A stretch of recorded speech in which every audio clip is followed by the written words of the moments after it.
Olá, esse é um debate sobre um assunto muito importante e polêmico, o dízimo. Pastor Elias Soares deu uma ótima explicação sobre o assunto, espero que seja proveitoso e didático. Vamos para o vídeo. Pastor Elias Soares, suas primeiras considerações, né? O dízimo é uma contribuição que deve ser mantida no tempo da graça, biblicamente ou não? Bom, antes de tudo, é importante salientar o que significa a palavra dízimo, né? A palavra dízimo vem do hebraico maaser, que significa 10, logo aplicado ao dízimo, 10%. O dízimo, antes de tudo, ele é uma contribuição muito combatida nos dias atuais, né? Principalmente, não dizendo que o pastor Geraldo seja, mas por uma ala restauracionista, né? E também por alguns chamados desigrejados, né? Que militam contra a prática de qualquer tipo de contribuição e, em especial, dízimos e ofertas. Mas é importante salientar que o dízimo, em primeiro lugar, ele não é da lei. Ele foi incorporado à lei. Então, quando nós dizemos assim que o dízimo é da lei, que é o dízimo cristão, não existe dízimo cristão e nem dízimo da lei. Existe o dízimo na Bíblia. E quem instituiu foi o próprio Deus, levando Abraão a contribuir com os dízimos. Na verdade, na época, o nome dele era Avram, que é Abrão, pai elevado, pai exaltado. Mas Deus não institui, né, Elias? Naquele momento do dízimo de Abraão, eu não lembro, assim, não tô lembrando do texto aqui, literais, mas parece que Deus não pediu ali, né? Deus não pediu, foi um ato de gratidão da parte dele, né? Que veio de Abraão. Que veio de Abraão naquela guerra contra os reis, e ele, como um gesto de adoração, de gratidão pelo que Deus fez acerca dele, né? E ele ali, o nome do Senhor é louvado, inclusive, pelo próprio Melquisedeque, que o chama de El Elyon, né? O Deus Altíssimo. O Deus Altíssimo é o soberano, aquele que é o possuidor de tudo, aquele que é dono de tudo. Já começa por aí a instituição, porque ele é o dono de tudo, é o possuidor de tudo, então eu estou aqui entregando para ele, ao dono de tudo. Eu quero acreditar que ele foi movido por Deus ali para ter esse gesto. Isso é tão verdade que depois Deus institui isso no período da lei, né?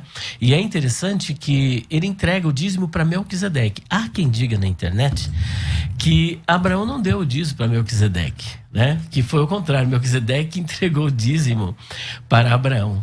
Sabia? Diz que tem alguns que dizem isso. É indefensável no texto. É indefensável. Agora, como é que a gente resolve esse problema do ponto de vista hermenêutico, exegético? Quando você tem um texto difícil de ser solucionado nas Escrituras, você apela aos textos paralelos, onde nós encontramos uma reverberação desta prática no Novo Testamento que possa asseverar e assegurar que realmente foi Abraão que entregou para Melquisedeque e não o contrário. Quando você vai, por exemplo, para Hebreus capítulo 7, a Bíblia diz que Jesus é sumo sacerdote segundo a ordem de Melquisedeque. Ele não é segundo a ordem de Arão. Olha que interessante. Não é segundo a ordem de Arão. Então, se o dízimo fosse uma prática legalista, em Arão, ali no caso, deveria cessar, porque Jesus não é sumo sacerdote segundo a ordem de Arão, mas é segundo a ordem de Melquisedeque. Levando em consideração que ele é sumo sacerdote segundo a ordem de Melquisedeque, tanto os deveres quanto também os direitos são os mesmos, porque continuam a mesma linhagem sacerdotal.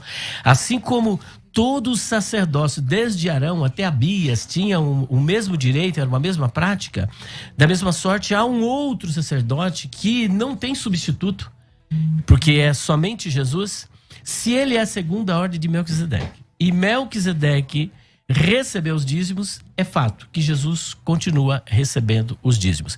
Agora, aqueles que são contra a prática do dízimos, eu gostaria que eles me apresentassem uma prática normativa para a igreja de contribuição para a sustentação do ministério da igreja.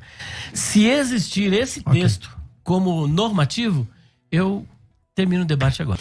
Capítulo 23. Elias, cadê os óculos? Esqueci no carro meus óculos, rapaz. Tô aqui igual o Bartimeu aqui, ó. Vai. Ai de vós, escribas e fariseus hipócritas. Sim. Pois que dais o dízimo da hortelã, do endro e do cominho e desprezais o mais importante da lei. Aí as pessoas tomam esse texto aqui dizendo que Jesus está condenando o dízimo. Não. Ele está simplesmente mostrando a hipocrisia. Ou seja, eles davam prioridade ao dízimo, mas a justiça, a fé, eles não praticavam. Agora, o fato de uma pessoa não praticar a justiça e a fé e o amor, não significa que ela não tenha que cumprir com a outra obrigação que aqui está.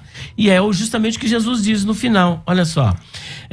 Do caminho e desprezais o mais importante da lei, o juízo, a misericórdia e a fé.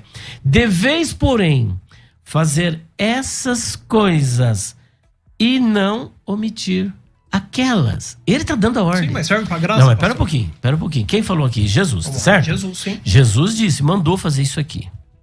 Agora, quando nós tomamos o texto de Hebreus, capítulo 7, mostrando que Jesus é sumo sacerdote, segundo a ordem de Melquisedeque, veja que não é segundo a ordem de Arão. Melquisedeque recebeu os dízimos. Jacó depois recebeu, também pagou os dízimos. Foi um a lei, bom, seja lá como for, eu tenho nas escrituras uma prova disso. Depois a lei foi instituída os dízimos. Jesus está aqui dizendo que eles não deviam parar de entregar o dízimo. Depois diz que Jesus é sumo sacerdote segundo a ordem de Melquisedeque.